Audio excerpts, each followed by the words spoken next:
যদি কখনো হারিয়ে যাওয়া কিছু ফিরে পাওয়ার সুযোগ পেতাম, তাহলে হারিয়ে যাওয়া সেই ছোট্টবেলাটাকে সবার আগে ফিরে পেতে চাইতাম।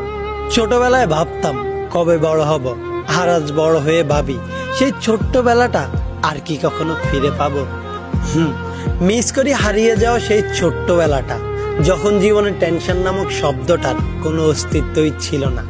যতই বড় হতে লাগলাম, ফ্যামিলি, ক্যারিয়ার আর ফিউচার নামক টেনশনটা ততই বাড়তে থাকলো। মিস করি সেই সময়টা যখন সারাটা সময় নিজের মধ্যে ছিল হাসি খুশি আর চঞ্চলতা। মিস করি সেই ছোটবেলাটা যখন বোর হলেই সবাই মিলে একসাথে মক্তবে যেতাম, আর একজন আরেকজনের হাস্যরসাক্ত 4-5টা নাম রাখতাম। একটু বেজাল হলেই তাকে সেই নামগুলো ধরে ডেকে রাগিয়ে দিতাম। তখন বন্ধুত্ব মানেই ছিল প্রতিনিয়ত হাজারো ঝগড়া আর কথায় কথায় আড়ি, কিন্তু বেলা শেষে সব ঝগড়া বিবাদ ভুলে কাঁধে কাঁধ রেখে ফিরতাম আমরা বাড়ি।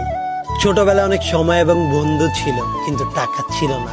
আজ হয়তো টাকা আছে, কিন্তু সেই সময়টা আর বন্ধুগুলো নেই। মিস করি সেই ছোটবেলা যখন বিকেল হলেই খেলতে যাওয়ার জন্য একজন আরেকজনের অপেক্ষা করতাম, আর সুযোগ পেলে মায়ের চোখ ফাঁকি দিয়ে মাঠে খেলতে যেতাম। আর রাতে বাসায় ফেরার পর যখন মায়ের হাতে উত্তম মধ্যম খেতাম, তখন শপথ করতাম আর কখনো যাব না, অথচ পরের দিনই সুযোগ পেলে মাঠে দৌড় দিতাম। সত্যি, জীবনের সবচাইতে সোনালী সময়গুলো ছিল ছোটবেলায় ফেলে আসা দিনগুলো, যা চাইলেও আর কখনোই ফিরে পাওয়া সম্ভব নয়।